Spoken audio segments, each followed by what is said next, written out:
ಬಂಡಾಯದ ಬಾವುಟವನ್ನು ಹಾರಿಸಿರುವಂಥ ಈಶ್ವರಪ್ಪ ಅವರನ್ನು ಸಮಾಧಾನ ಪಡಿಸೋದೇ ಬಿಜೆಪಿಗೆ ಅತಿ ದೊಡ್ಡ ತಲೆನೋವಾಗಿದೆ. ಪಕ್ಷೇತರವಾಗಿ ಕಣಕ್ಕಿಳಿತೀನಿ ಅಂತೇಳಿ ಈಶ್ವರಪ್ಪನವರು ಹೇಳಿದ್ದಾರೆ. ಇದು ಈಗ ಬಿಜೆಪಿಗೆ ಅತಿ ದೊಡ್ಡ ಟೆನ್ಷನ್ ಆಗಿದೆ. ಈ ಕಾರಣದಿಂದ ಅವರನ್ನು ಸಮಾಧಾನ ಪಡಿಸುವಂಥ ಕೆಲಸವನ್ನು ಬಿಜೆಪಿಯ ಒಬ್ಬರೊಬ್ಬರೇ ನಾಯಕರು ಮಾಡ್ತಾ ಇದ್ದಾರೆ. ಶಿವಮೊಗ್ಗ ನಗರದ ಶಾಸಕ ಚನ್ನಬಸಪ್ಪ ಅವರು ಹೇಳ್ತಾ ಇದ್ದಾರೆ, ಬಿಜೆಪಿಯನ್ನು ಕಟ್ಟಿ ಬೆಳೆಸಿದವರಲ್ಲಿ ಈಶ್ವರಪ್ಪನವರು ಕೂಡ ಒಬ್ಬರು. ಅವ್ರು ಯಾವುದೇ ಕಾರಣಕ್ಕೂ ಕೂಡ ನಾಮಪತ್ರವನ್ನು ಸಲ್ಲಿಸೋದಿಲ್ಲ. ನನಗೆ ವಿಶ್ವಾಸ ಇದೆ ಅವರ ಪಕ್ಷದ ವಿರುದ್ಧ, ನಮ್ಮ ಪಕ್ಷದ ವಿರುದ್ಧ ಅವರು ವಿರುದ್ಧವಾಗಿ ಹೋಗಲ್ಲ. ಅವರು ಬೆಳೆಸಿದ ಕಾರ್ಯಕರ್ತರು ನಾವೆಲ್ಲರೂ ಅಂಥೇಳಿ ರಿಪಬ್ಲಿಕ್ ಕನ್ನಡಕ್ಕೆ ಶಿವಮೊಗ್ಗ ನಗರ ಕ್ಷೇತ್ರದ ಶಾಸಕ ಚನ್ನಬಸಪ್ಪ ಹೇಳಿಕೆಯನ್ನು ಕೊಟ್ಟಿದ್ದಾರೆ. ಶಿವಮೊಗ್ಗ ಲೋಕಸಭಾ ಕ್ಷೇತ್ರದಿಂದ ಸ್ವತಂತ್ರ ಅಭ್ಯರ್ಥಿಯಾಗಿ ಈಶ್ವರಪ್ಪ ಅವರು ಕಣಕ್ಕಿಳಿತೀನಿ ಅಂತೇಳಿ ಘೋಷಣೆ ಮಾಡಿದ್ದಾರೆ. ಹಾಗಾಗಿ ಶಿವಮೊಗ್ಗ ಲೋಕಸಭಾ ಕ್ಷೇತ್ರದಲ್ಲಿ ಒಂದಷ್ಟು ಸಂಚಲನ ಸೃಷ್ಟಿಯಾಗುವಂಥ ಕೆಲಸಗಳಾಗ್ತಾ ಇದೆ. ಮತ್ತೊಂದು ಕಡೆ ಅವರ ಶಿಷ್ಯ ಅಂತಲೇ ಗುರುತಿಸ್ಕೊಂಡಿರುವಂತಹ ಶಾಸಕ ಚನ್ನಬಸಪ್ಪ ಅವರು ನಮ್ಮೊಂದಿಗಿದ್ದಾರೆ. ಅವ್ರನ್ನ ಮಾತನಾಡಿಸುವಂಥ ಪ್ರಯತ್ನವನ್ನು ಮಾಡ್ತೀನಿ.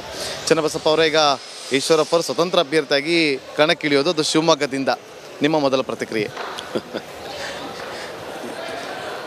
ಈಶ್ವರಪ್ಪನವರು ನನಗಿರೋ ನಂಬಿಕೆ ಪ್ರಕಾರ ಆ ಕೆಲಸನ ಅವ್ರ ಜನ್ಮದಲ್ಲಿ ಮಾಡೋದಿಲ್ಲ. ಅವರು ಅಂದರೆ ಅವರು ಕಣಕ್ಕಿಳಿಯಲ್ಲ ಅಂತನಾ? ಖಂಡಿತ ನನಗಿರೋ ನಂಬಿಕೆ ಪ್ರಕಾರ ಅವ್ರು ಇಳಿಯೋದಿಲ್ಲ.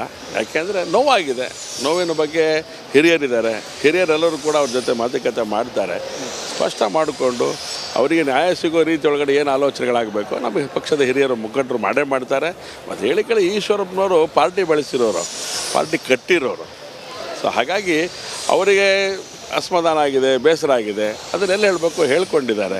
ಅದಕ್ಕೆ ಪರಿಹಾರ ನಮ್ಮ ನಾಯಕರುಗಳು, ನಮ್ಮ ರಾಷ್ಟ್ರೀಯ ನಾಯಕರುಗಳು ಕೊಡ್ತಾರೆ. ವಿಶ್ವಾಸ ಇದೆಯಾ? ಅವ್ರು ಮಾತ್ರ ನನಗಿರೋ ನಂಬಿಕೆ ಪ್ರಕಾರ ಈಶ್ವರಪ್ಪನವರು ಯಾವುದೇ ಕಾರಣಕ್ಕೂ ಅವರು ಇಂಡಿಪೆಂಡೆಂಟನ್ನು ಪದಪ್ರಯೋಗ ನೋವಿನಿಂದ ಮಾಡಿರ್ಬೋದು ಬಿಟ್ಟರೆ ಅವರು ಅಂತರಾಳದಿಂದ ಮಾಡಿರಲ್ಲ.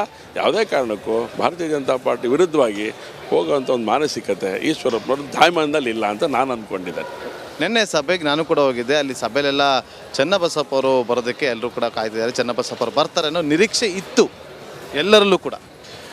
ಅಲ್ಲಲ್ಲ, ಇದು ನಾವು ಸಾಮಾನ್ಯವಾಗಿ ಈಶ್ವರಪ್ಪನವ್ರು ಏನು ಹೇಳಿಕೊಟ್ಟಿದ್ದಾರೆ ಅದನ್ನು ರೂಢಿಸ್ಕೊಂಡಿರೋರು ನಾವು. ಈಶ್ವರಪ್ಪನ ನಮ್ಮನ್ನೆಲ್ಲ ಹೇಗೆ ಬೆಳೆಸಿದ್ದಾರೆ, ಯಾಕಂದರೆ ಅವರು ರಾಜ್ಯ ಅಧ್ಯಕ್ಷರಾಗಿದ್ದರು, ಶಿವಮೊಗ್ಗ ವಿಧಾನಸಭಾ ಕ್ಷೇತ್ರದ ಅಧ್ಯಕ್ಷರಾಗಿದ್ದರು. ಇಡೀ ಗ್ರಾಮಾಂತರ ಪ್ರದೇಶ ಒಟ್ಟೊಟ್ಟಿಗೆ ಇದ್ದಂಥ ಸಂದರ್ಭದಲ್ಲಿ ಅಧ್ಯಕ್ಷರಾಗಿ ನಮಗೆಲ್ಲ ಮಾರ್ಗದರ್ಶನ ಮಾಡಿ ನಮ್ಮನ್ನು ಬೆಳೆಸಿರೋರು. ಹಾಗಾಗಿ ಪಾರ್ಟಿ ಕಾರ್ಯಕ್ರಮಕ್ಕೆ ನಾವು ಯಾವತ್ತೂ ಕೂಡ ಹೋಗೋರೆ. ಎಲ್ಲೋ ಸ್ವಲ್ಪ